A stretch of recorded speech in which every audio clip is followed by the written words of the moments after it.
Anyway, dude, I have a freaking episode. Oh. Yeah, that wasn't the episode. Well, you said you weren't doing an episode, but I wasn't sure. No, I got a freaking crazy one. Oh, my God, dude. Okay. So let's do this. This isn't Richard Ramirez. We're going to finish that up on Saturday, but I've been wanting to do an episode for a while. Now, this episode is dedicated to one of our good friends and supporters who I don't think's on here just yet, but this is dedicated to her, and you'll see why here in a little bit. But, oh my God. Are you not sharing her name yet? No, it'll become very evident really quick. Okay. But this is a crazy story, man. And I want to start this in Ponsford, Minnesota. So I've never been to Minnesota. I'm pulling up the Googs right now. I have also never been to Minnesota. So I'm going to do Halloween-ish episodes during the week, just for you guys unlisted. And I don't know if Martin was on here last time, but yeah, I guess he was. But all the episodes from now on are going to be unlisted just for you guys. I think it's cool that, because if I was supporting a podcast, I'd want to see, I would want to hear my name shouted out all the time and see my name on the videos and stuff, you know. So having that unlisted for just y'all seems like a good idea. Anyway, this is where we're at. We're about to be. You said we're in Minnesota? Yeah. Minnesota. I think, what killer was from there that we covered? Oh, I know who we covered that was from there. Who? That we don't even have the episode out. I need to do that episode again. Which one? The Weepy Voice Killer. Yeah. I just killed someone. What was it? Oh, yeah. I just killed someone. Yeah, I just killed 2 more people. What was it? I'll give anyone 2 points right now if they can tell me that guy's name. I actually think that was a trivia question of mine last week, actually. Oh, really? Yeah. All right, what was his name? I can't remember. Oh, I thought you remembered. Like, I remember the Weepy Voice Killer, but I don't remember the thingy. Oh, look, Paul Bunyan State Forest. I guess he was from there? Paul Bunyan? Paul Bunyan is an urban legend, isn't he? Oh, fuck, I don't know. You tell me. With Babe, the big blue ox? Oh, yeah. So we're going to a couple places here, a couple counties. Itasca State Park, Ponsford, Minnesota, Wolf Creek, Shell Lake, all these little counties around here. This story is absolutely intense, and I am so happy to do it. You guys are going to effing love it. I'm starting the winter of 1926, and we're in Ponsford, New Mexico. So we were in Minnesota. Oh, shit. I see New Mexico? Yeah. We're in Ponsford, Minnesota. Jesus Christ. Wait. Wow, we traveled far quickly. I basically dyslexia'd the 2 letters, NM instead of MN. That's what I did. Got it. Because I was looking here in my notes and it says MN, so I'm dyslexic maybe. So tonight we're going to Ponsford, Minnesota, and the surrounding counties. Winter of 1926. There's a killer on the loose, and there's a $200 bounty on his head. Now this is 1926, so take a guess how much $200 is in 1926. $2,000. It's actually pretty close. $3,000. Over $3,000. So around this time in the 20s, if you were to have a bounty on your head, as you'll see in like saloons or whatever. Thinking Red Dead. Mm-hmm. Yeah, you're looking at the top being 500 maybe for the worst of the worst, Buffalo Bill or Billy the Kid or something. So $200 is, I mean, we're talking about someone who is a savage. Serious savage. From the Burlington Free Press, 27th of April, 1931, the following is a true story of a merciless killer, a monster that left a red trail of death and destruction in his wake. Paul Michael Stephanie, Weepy Voice Killer, Martin says. Yeah, Stefani. Did you know that without looking it up? Is he related to Gwen? It is. No, I don't think it's spelled the same. Oh. Right? I think his has a P in it. Oh, PH and hers is an F? I think so. I don't know. Man, I should do that case again. Yeah, that was pretty funny. It was very like... So we actually recorded the case. I want to say like this was episode maybe 12 or something like that. It was very early, dude. And we like couldn't get through it for whatever reason. Like, did we get too drunk? Like, and then we burned out, and you're like, I can't finish this. Something. Wait, I didn't finish it. I don't think so. No, it was it's a Supremo episode. It's on there. Is it? Yeah, man. Oh, you must have had to edit a lot of that out. I feel like this was during. I mean, it was one of the times when it took us like 5 hours. You know what I'm going to do? Let me do this. Let me do this case. Okay, I'm going to do the case, and I'm going to put in old clips of us doing the case. Oh my gosh, that would be so funny.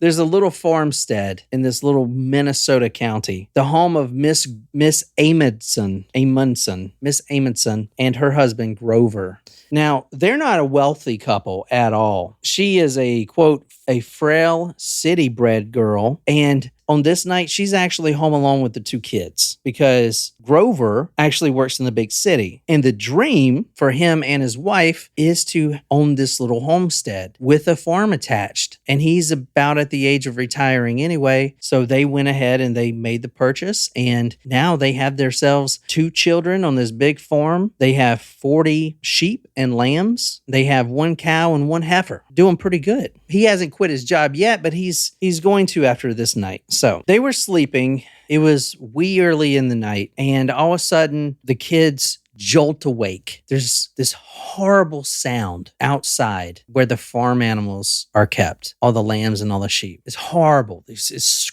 screeching and squealing.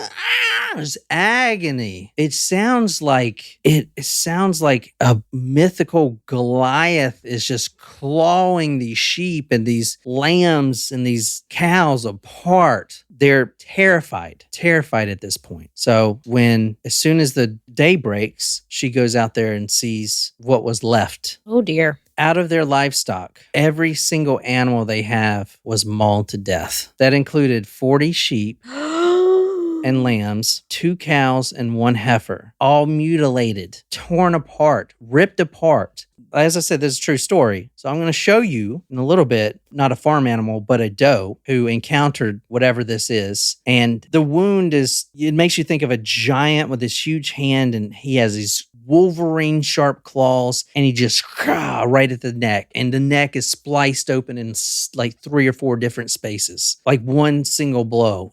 So imagine what all these farm animals looked like. Now, here's the thing. Whatever animals did this, they didn't consume any of the meat. Weird. Right? Because humans are the only animals that kill for pleasure. Martin says chupacabra. But could that be a bear though?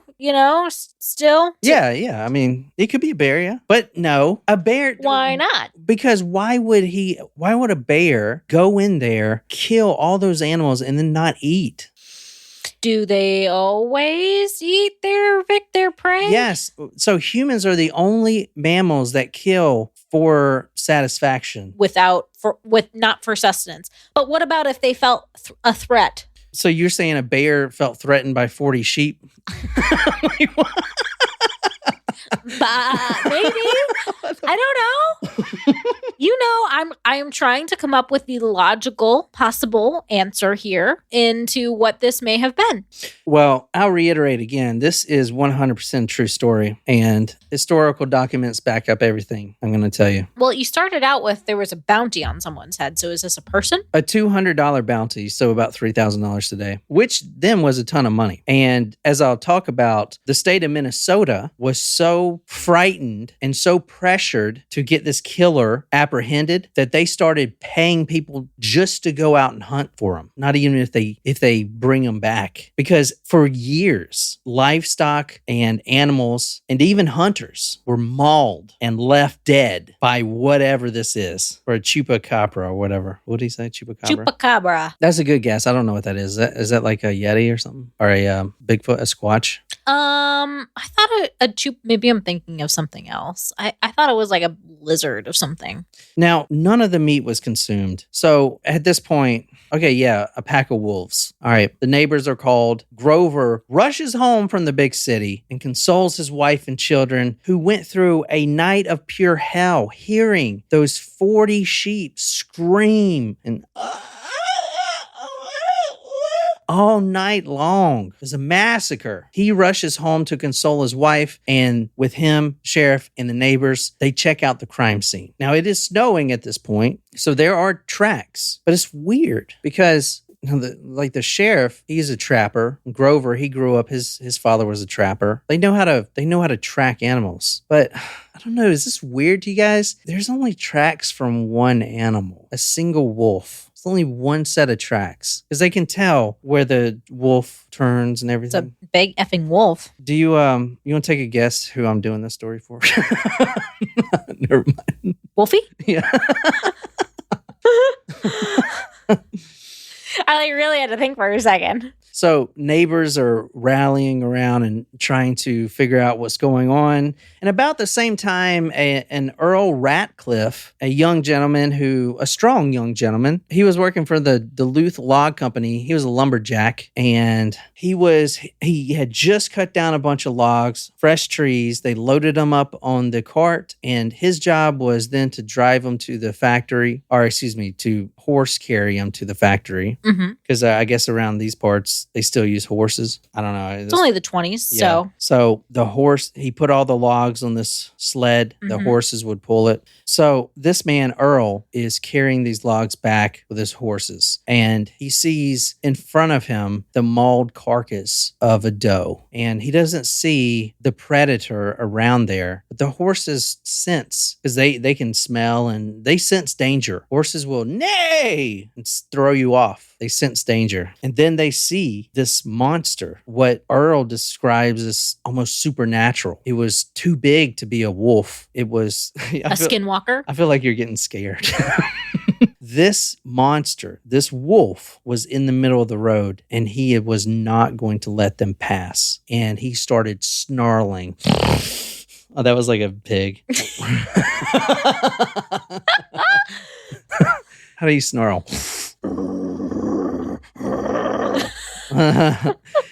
You're doing a lot of animal noises today, John. Wasn't that something we talked about, trying to do an animal noise a day or an episode or something weird, like an impersonation? Oh, yeah. The horses, smelling the fresh blood and seeing this snarling, bristling, terrifying creature in their path, snorted and trembled in fear. When they were opposite the beast, he leapt. The horses bolted at the same time, and the collar of the horse struck the wolf midair, sending him rolling in a swirl of snow. So we know this is a wolf, but Earl's by himself, and that wolf seems like he wants to take a bite out of old Earl here. And the only other two animals at the scene were the two horses, and as you just read, they started bolting.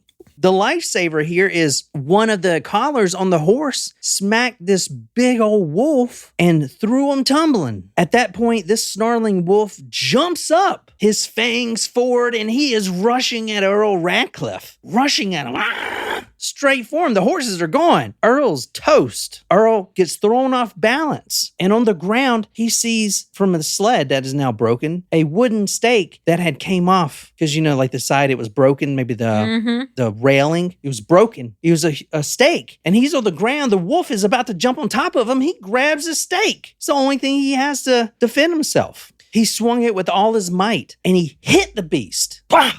Lucky shot. The terrified horses fairly flew down the road with the wolf in full pursuit. As the beast drew alongside, Ratcliffe hurled the heavy stake and struck the wolf in the side. This apparently discouraged him, for he gave up the chase. What's weird here is a pack of wolves, or even one wolf in general, they don't attack humans. They don't attack horses. So what is... No, they don't. Well, they do if they're either starving to death or, well, maybe a horse, but definitely not a human. It's not like a wolf to directly go for a human. They'd rather go for easier prey. Got it. And if it does attack a human, it's usually a pack of wolves. The lone wolf thing is kind of a misnomer. It happens. But this is truly a lone wolf. Wolves run in packs, just like dogs, just like cougars, just like panthers, whatever. This one's a one-man wolf pack. This is probably the first case here where it's actually documented a lone wolf who is slaughtering farm animals across 4 or 5 different counties in Minnesota every night.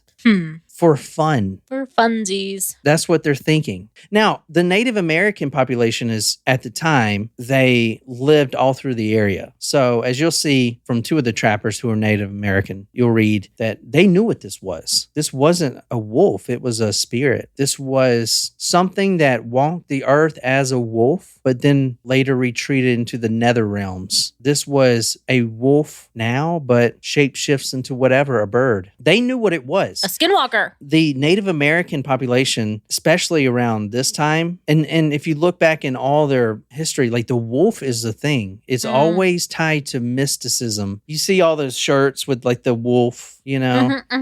It's always tied to mysticism. But now it's documented here as is proof. The government's hiring people to kill this thing, but it can't be killed.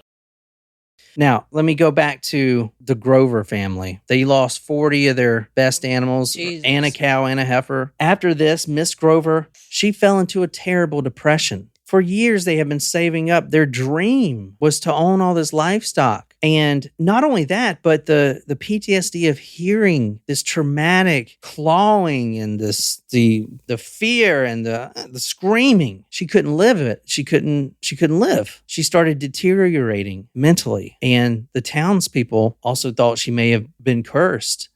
But what it was is just her mind just shut down and she lost the will. Less than 4 months, she would be dead. No real cause of death, just grief. Neighbors around there say the disappointment of this heavy loss was too much for her. At any rate, she died less than 4 months afterwards. At this point, the husband drops his big city job. He is home with the wife until she passes, and all the townspeople start noticing a change in him, but more of a obsessive change. He is hell-bent on killing this thing. He knows it's a wolf, a spirit or not, whatever. It could be killed.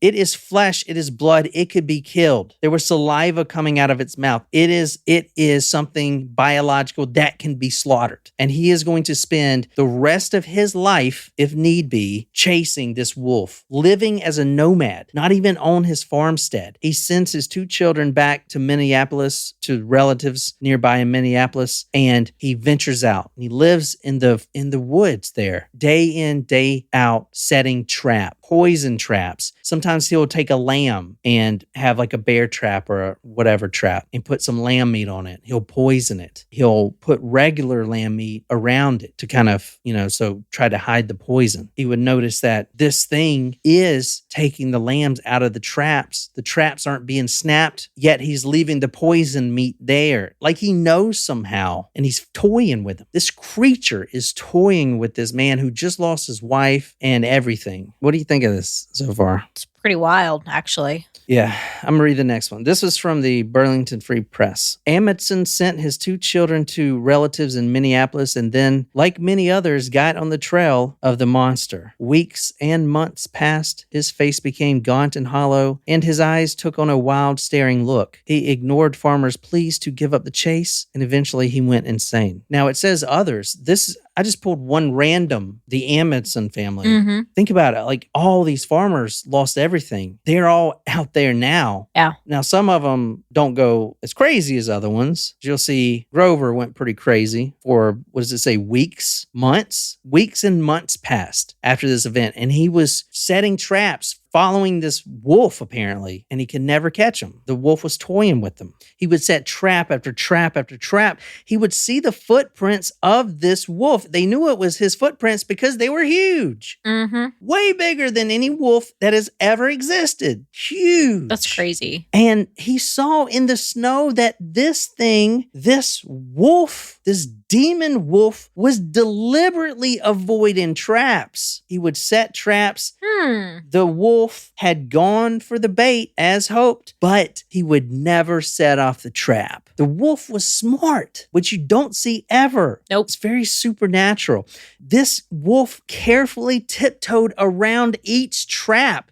At one time, Grover put a circle of bear traps around a lamb, and somehow this wolf didn't trip any one of them, but still got the lamb. From the Sporting Classics magazine, then, clutching the doomed lamb in his mouth, he began to retrace his steps by placing each paw precisely in his previous footsteps. That's fucking crazy. Wow. This demonic wolf. And let me tell you, this is true. This is a true story. This is crazy. This wolf is backing back out. No animal can know how to do that. Yeah. Right? No, no. To know that you have tracks. Yeah. Now, at this point, months have gone by. His wife is dead. He's lost everything. You know, he can't go back to his kids. They think he's insane. The town thinks he's insane, but they understand it at least. He's living as a nomad out there in the wilderness. He became obsessed with this deer, almost like Moby Dick. Which one was the whale? Was that Moby or Dick? Moby Dick was the person hit the white whale. Wait, no. Wait, Captain Ahab and Moby Dick is the whale. Sorry. Oh, okay, yeah. sorry. Captain Ahab. He became Never read it. Never read it either. So I don't know. Does he become insane? I think of Jaws, right? Jaws was obviously pulled from Moby Dick, but Jaws by Peter Brentley. That's who wrote the book. Martin says animals can be very smart and aware of their environment, but you think they would know? I mean, obviously they can smell tracks, like they know about track prints, but to be able to do that is pretty wild. I'm not saying that all the traps that he found were unclenched. I shouldn't say that. A lot of them had wolves in them. Just not this one. Just not the wolf that was terrorizing the whole state. That's crazy. Because they knew what this wolf looked like because he had these big paws. The tracks, they're huge. This is a true story, man. This is crazy.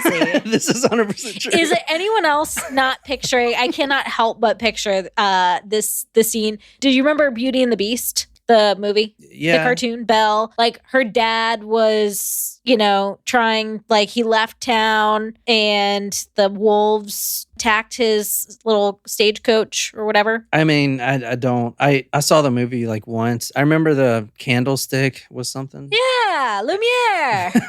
And then Be our guest. Be our guest. But no.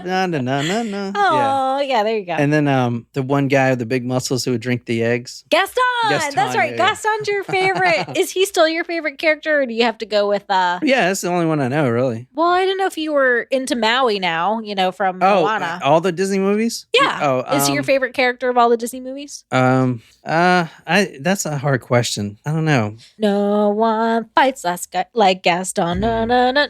Name some more Disney movies and I really like Jasmine. Of course you do. Yeah, she's hot. And I don't know. I can't think of any other Disney movies. Okay, so Beauty and the Beast, Aladdin, The Little Mermaid. Because there's Genie, there's other characters. It doesn't have to be like the main folk. Well, I've never seen The Little Mermaid, so I don't know about that one. I haven't seen it. What the fuck? It's a classic. They actually just did a live, like a real, live action one. That's and I want to see it. A girl movie, though. I want to be where the people are. Oh my God, so good. I don't know. And Mulan. I have never seen that. Oh my gosh, Mulan's so great. Eddie Murphy's in it. It's the one with the monster, the green monster. No. And Eddie Murphy's the donkey or something? No, that's Shrek. Oh. Not Disney. That's not Disney? No. What is that? Pixar? Universal technically owns it now. I don't know. What's y'all's favorite character out there? Anyway, yeah, this is a true story, man. So now months go by and Grover's about at the end of his last wit here. Mm-hmm. He decides to do one more thing to try to trick this demonic wolf. What he's going to do, he's going to take a trap, just like always, and put all the other traps just like always. So the wolf will be like, oh, okay, yeah, let me step here, let me back up in my same paw prints. But this time he's going to bury one of the traps in the snow. Oh, shit. Pretty smart, eh? He's going to bury one of the traps in the snow. This bear trap. We just played Resident Evil 4 where you step in all these bear traps. Yeah. So, do you think it works? Mm-hmm. I'm going to assume, yeah, it works. So, I'm pretty sure I'm the only one who's ever covered the story. I mean, I think I can safely say that. Why do you think so? Because who the hell has heard of this shit? Well, me. You've heard of it? No, I have not heard of it, is what I was trying to say. Oh. Sorry, I've not heard of it, but... Has anyone heard of this? But Wolfie clearly has, if she's requested this. No, she hasn't requested it. Oh, I thought you requested this. I said I was dedicating it to someone. I thought you requested it. No, she didn't request it. Oh. It was dedicated. How'd you find it then? I don't know. It's been on my list for a while. So, where are we at? Martin, confirm nor deny. Has anyone covered this before? Or have you requested this before? All right, let's move on. He sets this trap and he buries one under the snow. It's kind of a Hail Mary, but let's see if it's going to work. In avoiding one trap, the cautious beast had planted his left forefoot directly into another. When Amundsen got there in the morning, the trap, stake were all gone. The bits of wood scattered about told of how the wolf had chewed on the stake until it had loosened. With the dragging trap and stake making a plain trail in the snow, the wolf headed north. So he did step in there. Now, here's the thing. And I'm reading this from Becker County history. This is the county where this is happening. It has an exhibit about this wolf. Quote, when the farmer followed the tracks leading away from the scene, he found what was left of his lamb and the missing trap with a wolf paw still caught in it. The wolf had chewed off his own paw to escape. Damn! From then on, old Three Legs could be recognized by the tracks he left behind. So, this is the story of old Three Legs. What? A real-life monster wolf who went on a killing spree, especially after this. And now all the farmers, when they go out and see the tracks, they're going to see 2 in the back and 1 in the front. Wow. He's only got 3 paws. 1 paw in the front, 2 in the back. Old Three Legs. Huh? Yeah, old Three Legs. Let's talk about this wolf's background. Sure.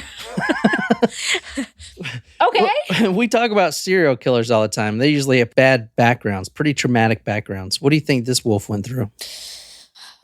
He grew up on the wrong side of the tracks. His parents weren't very attentive to him. His mother, old possible head injury. Yeah.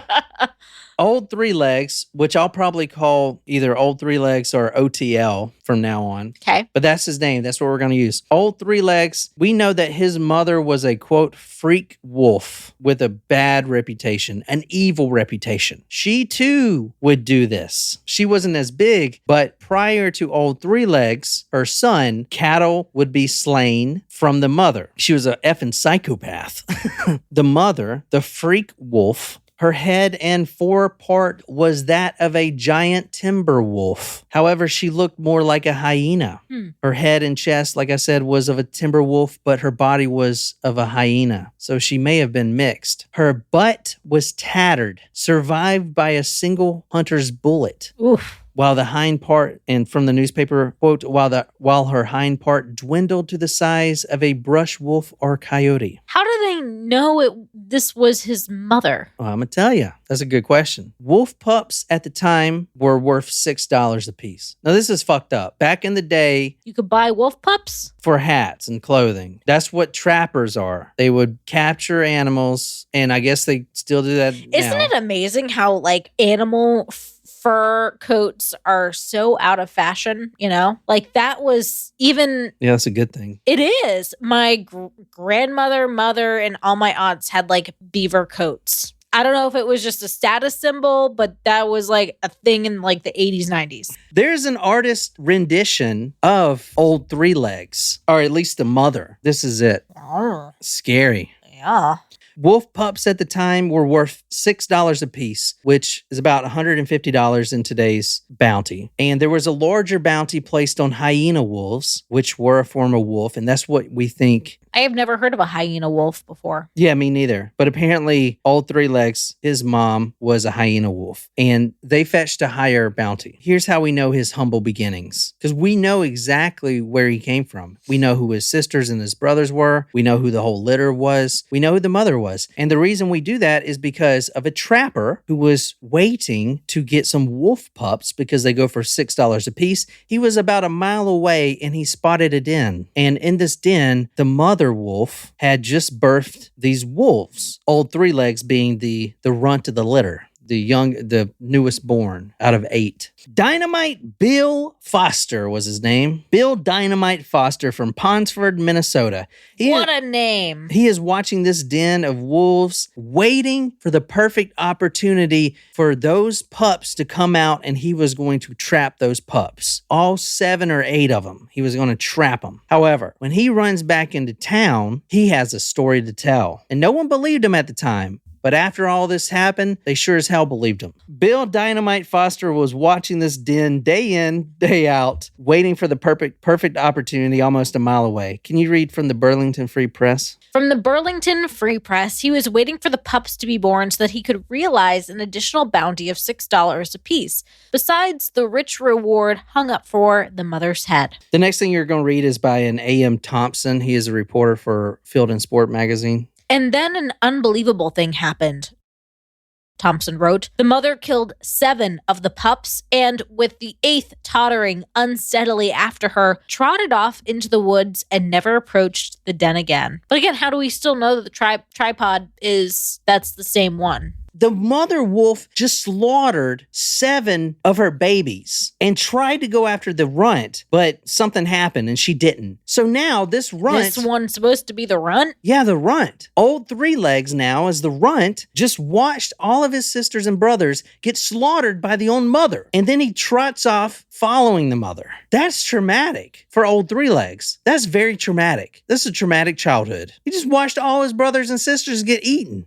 What, you know? Is that not crazy? The surviving pup became the legend that we know as Old Three Legs. The mother spared him and for the next 2 years straight taught him how to hunt and slaughter. They knew this because of the mother slaughtering, and then they would see these baby paw prints get bigger and bigger and bigger and all of a sudden envelop the mother's paw prints. 2 years have gone by, and now Old Three Legs is huge. For the last 2 years, he was taught by his psychopath mother on how to go and slaughter farm animals. It's amazing how, like, the pattern of the wolf is so similar to what we see in how, like, what makes a killer, you know what I mean? In upbringing and environmental factors. Yeah, that's true. Isn't that nuts? I mean, that's crazy. Yeah. Because they're not even eating the meat. They're eating deer and stuff, but they're going and slaughtering all this livestock and leaving it. They're killing for fun. The mother is teaching the son how to do this. It's like the first time this ever happened. The wolf became massive. And historians think because the wolf is getting the mother's milk. Oh, all to himself. All to himself. He has no brothers, no sisters. Oh. He's getting pumped up with all this hormone milk by the mother who is a complete psychopath and is killing for fun, and he is just feasting. Trappers and woodsmen who recognized the familiar tracks of the mother reported the amazing growth of the pup by the size of his footprints. Nursed with a bountiful supply of milk, he soon grew into a wolf of giant size. Like silent shadows of death, A.M. Thompson writes,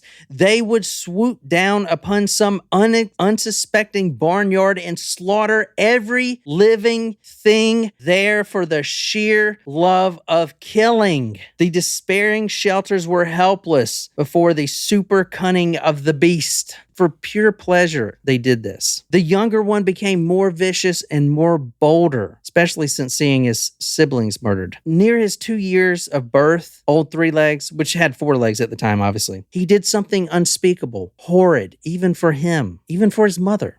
A homesteader, Theodore Gleasing, found the ripped remains of the mother. The freak wolf, the mother, ripped to shreds by her own son and left there on a log, almost like she was crucified. He went and killed his own mother. Hanging from a branch, suspended, he made an example for everyone to see. Quote, cruelly torn and ravaged by the fangs of her own offspring. The viciousness she had implanted in his heart proved her undoing. Some Ed Kemper shit. Jesus Christ. I mean, holy shit. So that's the background of this guy. Let's go back to Grover. The entire town knew that he was going crazy. They thought old Grover was going insane, and they were pretty right. Anyway, we last left Old Three Legs when his paw was found in the trap, and he gnawed himself, his foot, his paw completely off. And they found the trap a little bit further away where he had went and gnawed off his own paw. That is unheard of. No animal has done that in the history. Like, I mean, show me one. That is insane, is it not? Yeah. All right. Grover, he goes into town and he goes to gather 9 of the bravest men because everyone's scared shitless of this wolf. Everyone. But everyone is, they know they need to capture this wolf because he's killing all the farm animals, everyone's livelihood. Mm-hmm. No payment needed. They just needed to kill this wolf. They needed to capture this wolf and they needed to capture old Three Legs, and he needed the bravest men to do it. He said, I got him in a trap and I need the bravest men. The dusty square town was bustling with unusual evening chatter when Grover Admonson rode in, his horse panting and foam-speckled. He dismounted quickly, his intense gaze scanning the area for able men. Men of Ponsford, Wolf Lake, Tamarack, and the surrounding area, he bellowed, drawing attention of everyone present. I need the bravest among you. The wolf, the 3-legged devil, is injured, but he ain't down. A burly blacksmith, wiping sweat from his brow, stepped forward. Grover, what's happened? Why the rush? Grover took a moment to catch his breath before he replied. He's in a trap. I managed to snare the beast, but that beast is strong. He's freed himself and is on the move again. How do you know this? Questioned a lanky man with a skeptical look. The trap's been sprung, and he chewed it from its stake. There's a trail of blood leading northward. Grover explained, urgency in his voice. A murmur ran through the crowd. Men exchanged worried glances, thinking of their own families and livestock. The old bartender, leaning on his porch, spoke up. So, what's your plan, Amundsen? At sundown we ride. With enough hounds and men, we can corner him and finish this once and for all. One by one, men started stepping forward, ready to join the cause. A young lad, no more than 17, hesitated for a moment and then said, My pa's gone, but I can use his rifle. We've lost enough to this beast already. Grover nodded, placing a reassuring hand on the boy's shoulder. Thank you, lad. We'll need every man we can get. A grizzled hunter, his face lined with years of tracking and battling wildlife, chimed in. Well then, gather your hounds. Ensure your guns are loaded and your knives are sharp. We leave when the sun touches the horizon. As the townsfolk dispersed to prepare, Grover whispered a silent prayer, hoping that his hunt would end the reign of the 3-legged terror. Damn! Some dialogue for us. Is this a movie? No, but it should be. Oh my God, it should be. I know. That's what I'm saying, man. You don't need to change anything about that dialogue.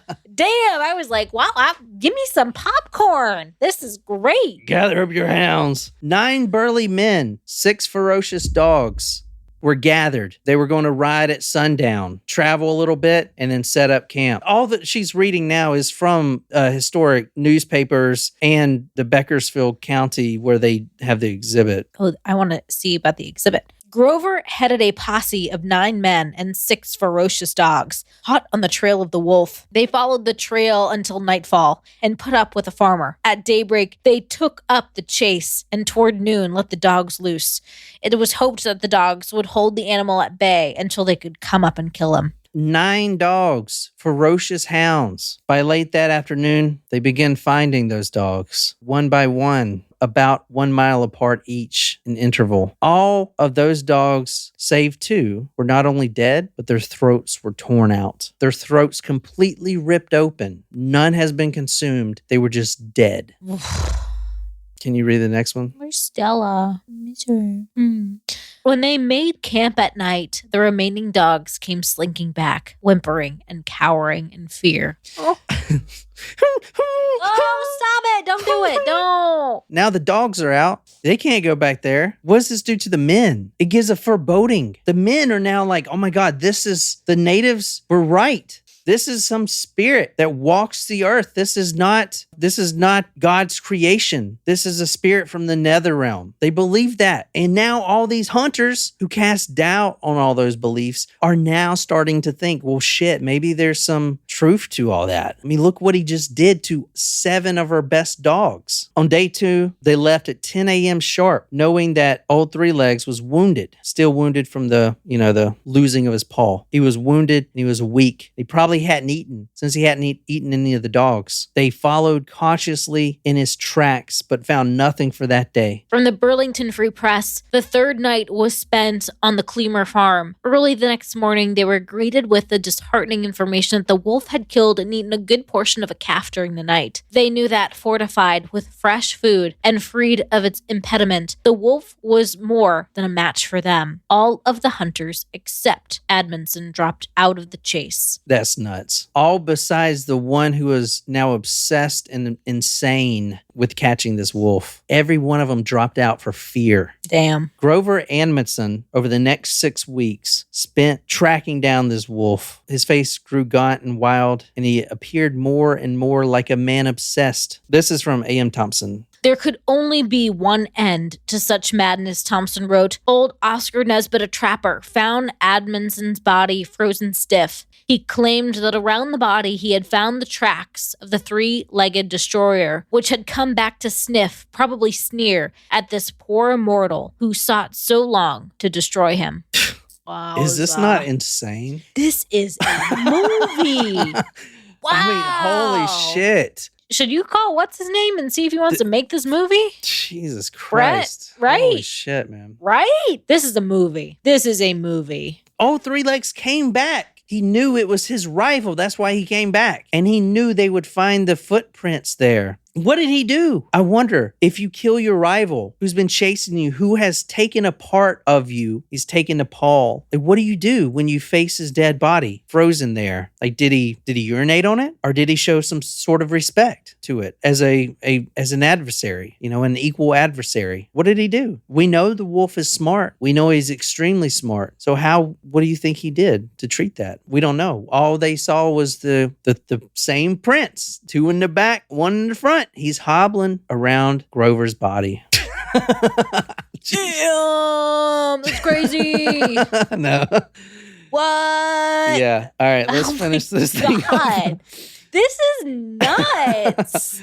How the F did you find this story? I don't know. Oh my God. It's a true story, man. This is like one of my favorites that we've covered in a while, maybe. It's a true story. I know. The state of Minnesota was so up in arms. They were paying people to go hunt. They hired some of the best trappers from the Midwest to come to the state. None of them had success, as you'll see. All right, let's go to a couple months past Itasca State Park. At this point, Old Three Legs had beat his rival, and he made Itasca State Park his new haunting grounds, terrorizing local, destroying calf, not eating, but slaughtering and killing them. Perhaps he knew that there was such a high bounty on his head at this point. I don't know. $200, $3,000 is quite a lot of money for a wolf, right? 2 renowned native Indian trappers were called in. They spent weeks trapping Three Old Legs, and the whole time he's slaughtering animals, they can't catch him. They were using the wisdom of the old gods, everything in their arsenal. They were the best of the best trappers in the world. And they walked into town one morning with a familiar story, and this is what they said. The animal had appeared suddenly from nowhere and stood 50 feet in front of them, grinning over his shoulder. They both fired point blank, but the wolf never budged. After they emptied their guns, the wolf vanished before their eyes. They were extremely agitated and unnerved, and no amount of money would induce them to take up the hunt again. They quote, emptied their guns 50 feet away as this wolf grinning over his shoulder. What were the bullets passing through him? I could just imagine him up there and it's foggy and there's this fog over him and these 2 Native Americans who were very spiritual and they know this is some spirit wolf, but they got to do this. They've got to take it down. They have to be the ones. They cannot go back to their tribe as failures. So they empty their guns, but the bullets they pass through are not. It says right here that the beast did not budge. He never budged. 50 feet away, looking at him like he wasn't even there. Dude, I mean, Holy shit, right? The state of Minnesota then, as I said, employed hundreds, quote, hundreds of men, an army. They basically made an army to kill old Three Legs. And whoever brought his hide back would be handsomely rewarded. Months go by, nothing. Then 5 deer hunters, Harry Ledoux, Fred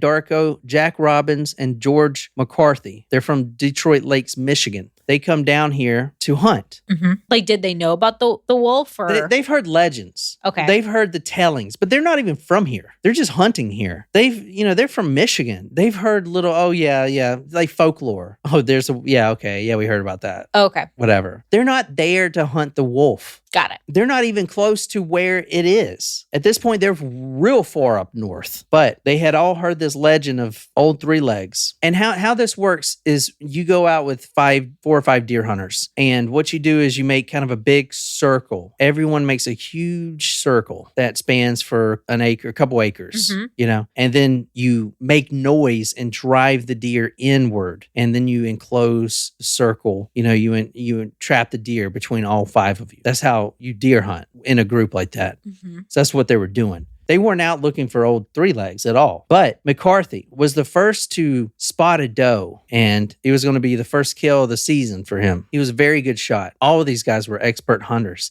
They're coming from another state to hunt. You don't just do that if you're a novice. Mm-hmm. You know what I'm saying? McCarthy spots this doe. He aims right at the dead center of the doe. And as he's looking through his scope, and he is centered right on this doe's heart, he sees something in his peripheral, something that's kind of not supposed to be there. A figure. He kind of glances at it, and then he sees it. He sees a 3-legged wolf staring at him. So he knew what it was, exactly what it was. He sees this figure on the ridgeline. It was old Three Legs standing tall, and it was waiting for something, just sitting there. The sight of that monster on the ridgeline, old Three Legs, spooked McCarthy, and he pulled the shot. He basically missed, right? He jerked it. It missed the doe, and he's not one to miss. At this point, the doe goes running off. Old Three Legs starts to chase it. It's chasing the doe as fast as it can, and it's catching up with it. With 3 legs, this wolf is catching up with the doe with 4 legs. As I said, how it works is you would make a circle round. So further north, there was another hunting partner, Fred Darko. And once that doe started running,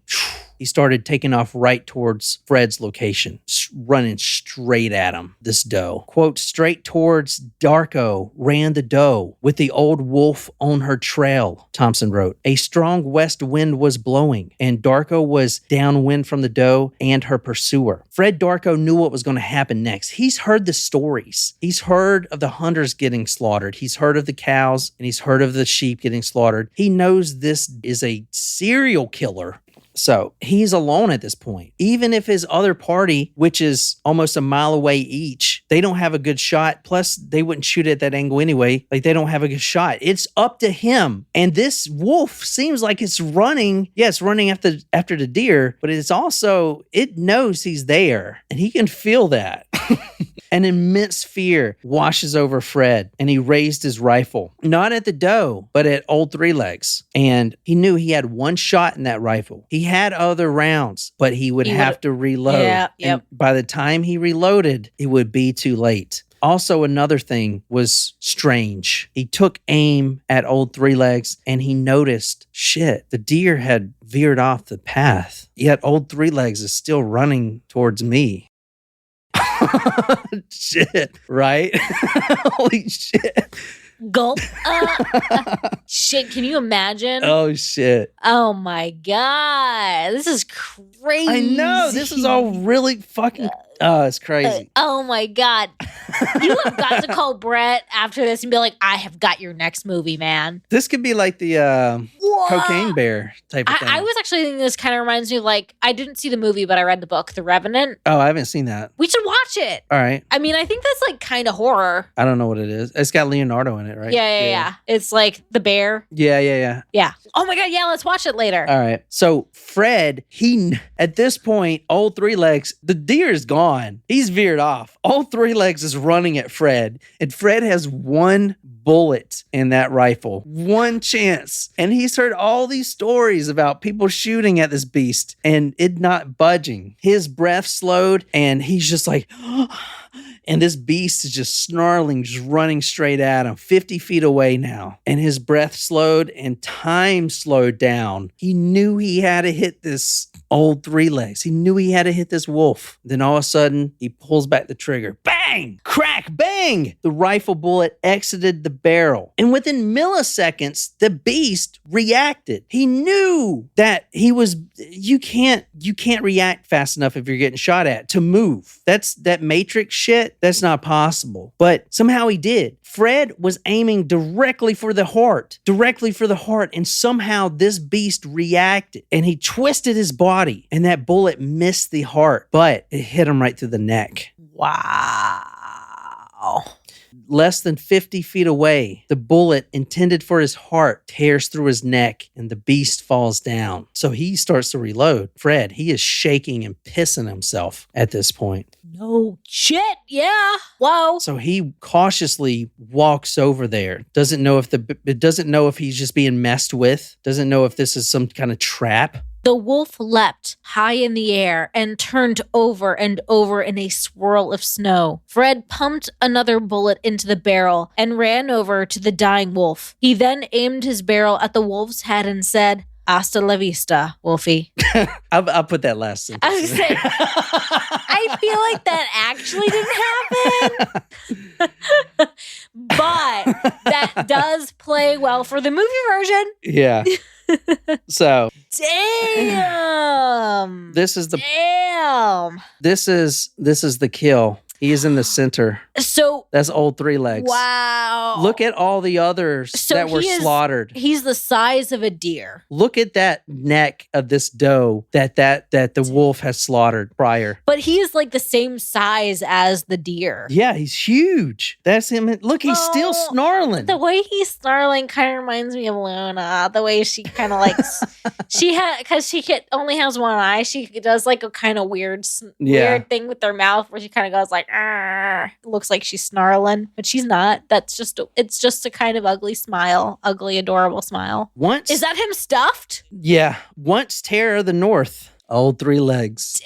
Damn. He is currently on display. I told you this is a true story. He is on display. This, my friends, is the wolf right here. This is it. Old three legs. That's him stuffed. So how, like, in reality, he's huge. How and look much at this, bigger is he from a regular? Look at this freaking paw. And look, he's got the trap. But is it that much bigger than a regular wolf? Like, in reality, it's not just a legend. Why does he have 4 legs? He doesn't. He's called 3 legs, but it's just his paw that he chewed off. Oh, got it. Yeah. It's just his paw that he chewed off. Yeah. Look at this guy. This guy has, what is it called? Shell shock. He was so close to death. Look at this face. This isn't confidence in his face. I've seen this face a million times. That's not a face of a baller. This is a face of, holy shit, I almost died. Jesus. Damn. So the old 3 legs is on exhibit. He's been there. Dying. Becker County History, The Legend of Old Three Wolves. It's not a legend, it's true. But you can go see him there. There's he is. Wow. He's got 3 legs. Look at those paws, man. God, that's him. Yeah, he's big. He's huge. But it still makes me a little sad. I don't like animals and dying at all. Well, I want to end with something. Good news? Yeah. Okay. Sort of. This story happened the winter of 1926. Yeah. And that's when he was killed. They were chasing him. You know, Minnesota hired all these people to chase him. During the night, they would wake up and another farmer would have lost all of his livestock. They started noticing something else about the tracks. No, this is true. This is true. It's in the paper. Little cubby tracks. There were 2 back paws, 1 front paw, and then 2 sets of little paws following. So are there still like incredibly deadly wolves roaming around Minnesota? I don't know. They found the tracks all right, 2 in the front, 1 in the back. They also found 2 smaller wolves' tracks alongside of the huge 3 legs tracks. That's the story of old 3 legs. Damn, that was a great story. Very good. That's a good one. I know. I love stories like this. I love stories like this. It's like the Cocaine Bear. Remember I did that one? Yeah, that was a great one. I mean, it was too. And the movie was also very entertaining. Yeah. These stories are real. Like, this isn't some native folklore. Like, there's documented proof of all of this. These hunters were terrified. Wow. This wolf went on a killing spree like no other animal has in history. I mean, who knows? Maybe he was a spirit and he was just killed in his physical form, because the Native Americans at the time, they were shooting at him and the bullets, he didn't even budge. It's like he was frozen in another realm. That's crazy. My mind is more open up to this stuff since watching that show, Skinwalker Ranch. So it reminded me a lot of that. You think there was something? Well, so the Native Americans knew about these things. Skinwalkers? A lot, and these things the skinwalkers that they talk about take the shape of these beasts. Yeah. And you can't kill them, and they're vicious, and they come between this world and another world. I don't know, man. I mean, they say this shit forever and we kind of push it off like, oh, that's just folklore. But then we're seeing all these UAPs and stuff in real life. Like, we're seeing all this stuff, man. Like, is it really folklore or is this shit real? I mean, this story is real, but I'm saying, like, was it not just a regular wolf? Was it something I don't else? know. Crazy. Could have been a regular wolf, but that is some crazy shit. I told you it was going to be a good story. That was a great story. I did it for you. I was hoping to cheer you up today. I know you had a bad day. That was excellent. Excellent.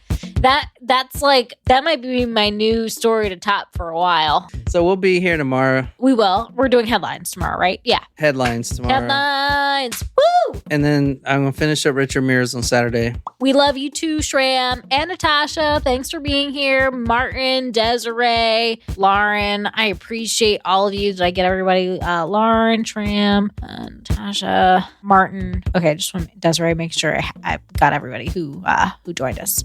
And until next time, good night, you lovely, lovely wolfies. Ow!